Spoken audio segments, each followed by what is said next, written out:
Hey, this is Regina Y. Favors with Favors Marketing School. I am the marketing instructional designer.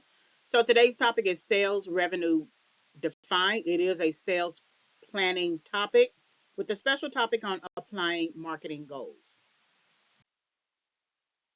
All right, so create marketing goals. Again, build brand awareness, drive traffic to your website, create an online targeted consumer base, create a buyer's persona, create customers who purchase your products, create an email list, and assess returning customers. Sales revenue defined. So sales revenue is defined as income the business generates from the sale of goods and or services. Generally, revenue is defined as all the revenue that a company generates from the sale of core goods and services.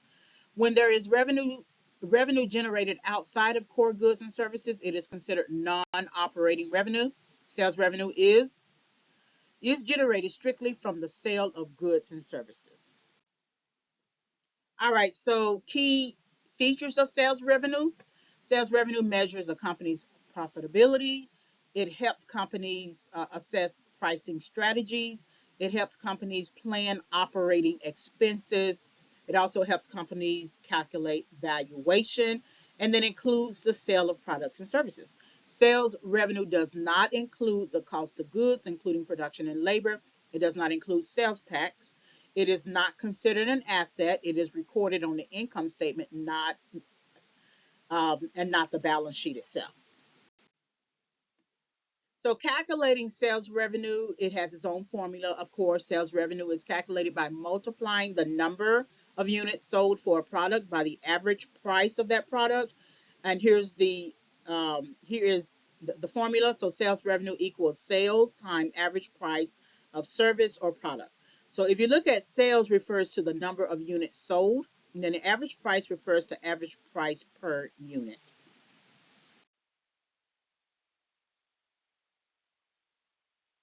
When applying marketing goals for a sales revenue target, you will generally have to employ all of your marketing goals. So that means that you are attempting to build brand awareness in a sense that you just don't want 1 month of sales revenue. You want multiple months, multiple quarters, multiple years of sales revenue. So that means you are always building a brand awareness digital ad campaign.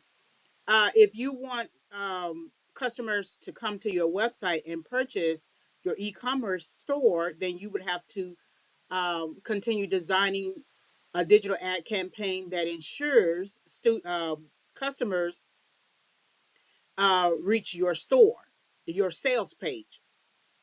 The online targeted consumer base will be customers who would rather shop online versus come into your store. So that is going to have a different impact on sales revenue. Then the buyer's persona, when it is connected to sales revenue, it just depends on the ideal customer. You have your ideal customer, then you have another level of customers that may be qualified leads but have not become new customers. Then you have a level under that, which may be potential customers who have not really become qualified leads yet. And then you have leads, and these are just anyone who visits your website, comes into the store, maybe even add to cart, but without an intent to buy. So your sales revenue will have to focus on the customer with an intent to buy, the qualified lead who is intending to actually become a new customer. And then customers who purchase that transitions into that idea from the qualified lead to new customers. So these are people who are actually going to purchase your products. Hopefully, you can get an email from each of your customers to also create sales revenue targets, because then you can create a digital ad that's an email for certain customers who perceive your brand to be reliable. And then, of course, this allows you to assess returning customers when customers leave reviews regarding a product or service that you offer.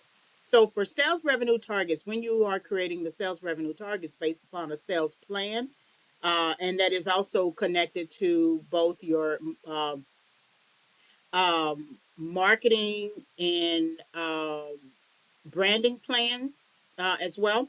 You are generally going to have to employ all of your marketing goals. And for that ideal customer, you may not necessarily have to employ the first three, but you will eventually have to create a customer retention program, customer satisfaction program, a brand loyalty program so that you maintain that sales revenue.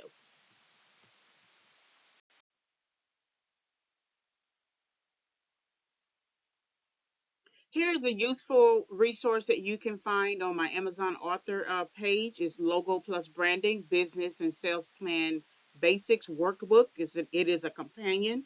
So this title explores sales planning topics such as customer churn, sales revenue, lead engagement, customer acquisition, customer retention, email marketing, and marketing share. And there are separate videos that apply these particular terms.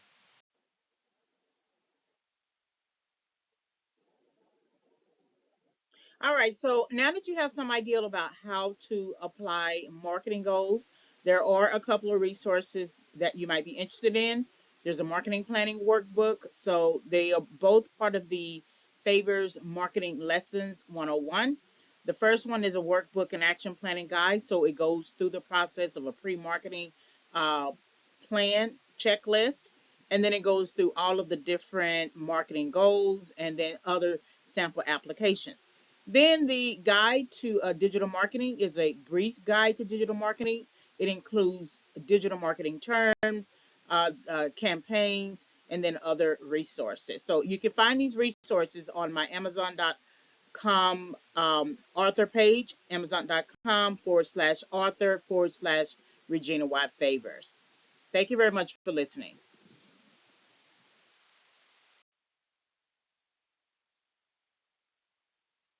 All right, this has been a Favors Marketing School topic.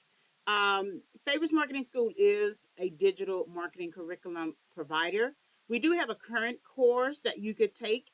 It is online and it is titled Marketing Plan Template Course, 16 Weeks, Flat Fee Pricing. Visit www.favorsmarketingschool.com for more information.